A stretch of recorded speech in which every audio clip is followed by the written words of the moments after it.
क्योंकि second counselling शुरू होने वाली है, इसलिए आपके नाम से जो एक याचिका स्टेट के लिए लगाई जाए और काउंसलिंग में शामिल करने के लिए वकील से रिक्वेस्ट की, आपको 2-3 केस दे दी।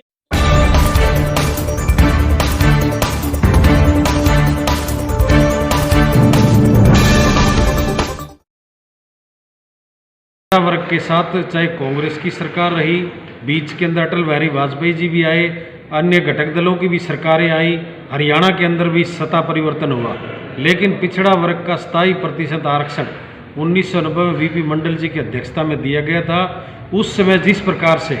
आगजनी की घटनाएं पूरे भारत में हुई, तब से लेकर आज तक पिछड़ा वर्ग के ऊपर ही जुल्म बार बार किया जा रहा है, लेकिन हम अब इस अन्याय को सहन नहीं करेंगे। आज मेन उद्देश्य हमारा हरियाणा का डेलीगेट बुलाया हमने,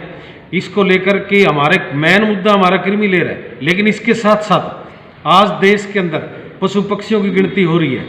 इस देश के अंदर नदी नालों की गिनती हो रही है, जमीनों की गिनती हो रही है, कुत्ते बिल्लों की गिनती हो रही है। लेकिन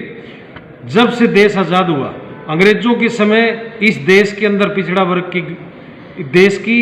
1931 में जनगणना हुई थी, जब उस टाइम हमारा देश गुलाम था। लेकिन आज़ादी के बाद भी आज तक इस देश में पिछड़ा वर्ग की जनगणना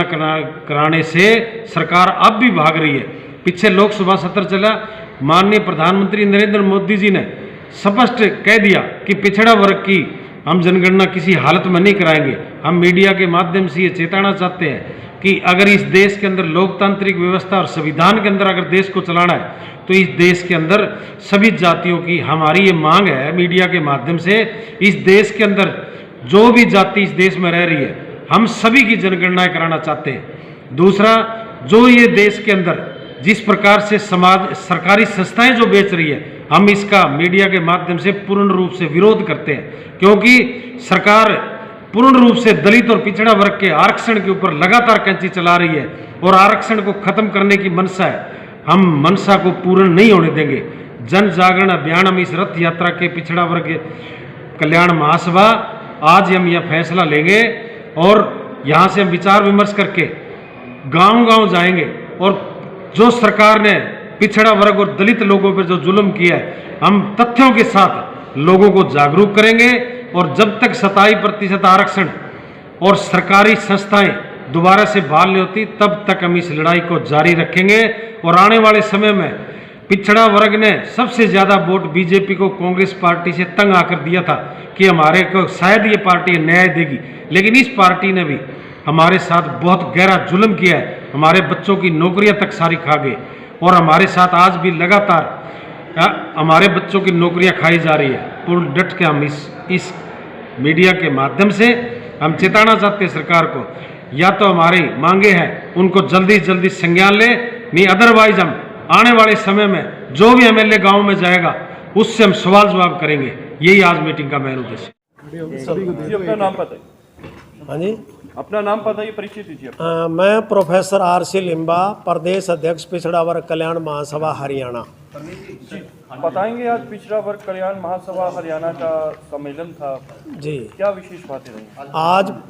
पिछड़ा वर्ग कल्याण महासभा हरियाणा की बुद्धिजीवी प्रकोष्ठ की एक प्रदेश स्तरीय गोष्ठी यहाँ रखी गई है, जिसमें विभिन्न मांगों के अतिरिक्त आज मुख्य मुद्दा जो बीसी क्रीमी लेयर का रहा है। बीसी क्रीमी लेयर के अंदर 1992 का जो इंदिरा साहनी बनाम भारत सरकार का 9 जजों की संवैधानिक बेंच का एक फैसला आया, उसमें क्रीमी लेयर और नो क्रीमी लेयर में कैटेगरी में डिवाइड किया गया सब बैकवर्ड क्लासेस को, और उसमें ये माना गया था कि आरक्षण का जो आधार है वो सामाजिक और शैक्षणिक पिछड़ापन है, ना कि आर्थिक पिछड़ापन। और उन्होंने क्लासिफाई किया कि क्रीमी लेयर में कौन कौन सी कैटेगरी आएंगी और नॉन क्रीमी लेयर में कौन कौन सी कैटेगरी आएगी। कर्मचारी वर्ग के अंदर उसमें कुछ क्लास 2 नॉन गजेटेड और क्लास 3 क्लास 4 के सभी कर्मचारी नॉन क्रीमी लेयर में आते हैं, और इनकी सैलरी इनकम को टोटल इनकम में नहीं जोड़ा जाता, केवल प्रोफेशनल इनकम को ही जोड़ा जाता रहा है। और पूरे देश के अंदर और सभी राज्यों के अंदर यही पॉलिसी आज तक जारी है। लेकिन हरियाणा के अंदर भी 1995 से लेकर के 2018 तक यही पॉलिसी रही। हरियाणा सरकार की इस बीजेपी सरकार ने आरक्षण को ख़त्म करने के उद्देश्य से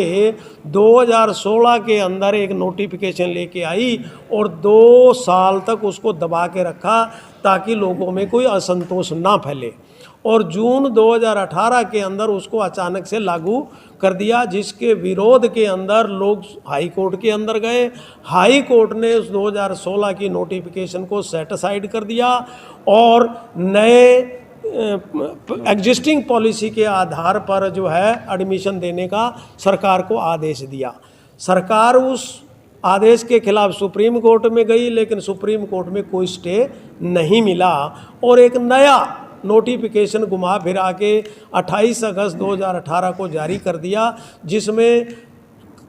तीसरी एक चतुर्थ श्रेणी कर्मचारियों की वेतन आय, कृषि आय सब कुछ जोड़ करके 6 लाख में बांध दिया, जबकि केंद्र में 8 लाख है बिना सैलरी और बिना कृषि आय के, और जो कुशल श्रमिक हैं उनकी भी आय को इसमें नहीं जोड़ा जाता।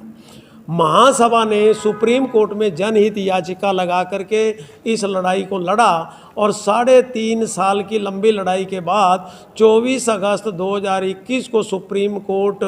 ने फैसला देते हुए हरियाणा सरकार के दोनों ही नोटिफिकेशनों को अनकॉन्स्टिट्यूशनल बता करके रद्द कर दिया और सरकार को 3 महीने के अंदर अंदर नया नोटिफिकेशन सुप्रीम कोर्ट के ही इंदिरा सानी केस के अनुसार जारी करने का आदेश दिया। सरकार ने सुप्रीम कोर्ट के आदेशों की अवमानना करते हुए और हरियाणा के 2016 के बैकवर्ड रिजर्वेशन एक्ट के सेक्शन 5(2) की भी उल्लंघना करते हुए 17 नवंबर 2021 को एक नोटिफिकेशन निकाला जो पहले वाले दोनों नोटिफिकेशनों से भी खराब हैं। इन नोटिफिकेशनों को महासभा ने हाई कोर्ट में चैलेंज किया। हाई कोर्ट में सरकार की ओर से पेश AAG ने ये माना कि इसमें जो त्रुटियां हैं वो जल्दी ही एज पर ला दूर कर दी जाएगी, लेकिन तय समय के ऊपर सरकार ने नहीं किया। मेडिकल काउंसलिंग के प्रभावित बच्चे भी हाई कोर्ट में गए, वहाँ भी उस AAG ने यही बात की और 31 जनवरी को पीरियड ख़त्म होने के बाद उनका कंटेम्प्ट ऑफ कोर्ट का केस डाल दिया गया और कंटेम्प्ट से बचने के लिए हरियाणा सरकार ने एक मिसलीडेड अनकॉन्स्टिट्यूशनल स्पीकिंग ऑर्डर जारी किया प्रिंसिपल सेक्रेटरी SCBC की ओर से, और उसके खिलाफ उस ऑर्डर को चैलेंज करने के लिए अब महासभा दोबारा से हाई कोर्ट में जो है याचिका डाल दी है। बच्चों ने भी कंटेम्प्ट का केस और स्टे के लिए एप्लीकेशन लगाई हुई है। जी, मुख्य मांग क्या है? मुख्य मांग हमारी ये है कि जो ये unconstitutional order backward reservation creamy layer के संबंध में जो हरियाणा सरकार बार बार लेके आ रही है, बार बार जो राष्ट्रीय पिछड़ा वर्ग आयोग, भारत सरकार का जो DOPT है और सुप्रीम कोर्ट और हाई कोर्ट की जो अवमानना कर रही है उसको बंद करे और पिछड़ा वर्ग के हितों को ध्यान में रखते हुए अपनी इस अनकॉन्स्टिट्यूशनल नोटिफिकेशन को रद्द करे और केंद्र की तर्ज के ऊपर 1993 और 1995 का जो नोटिफिकेशन आरक्षण के संबंध में उसी को ही लागू करे और 2016 से पूर्व की स्थिति बहाल करे।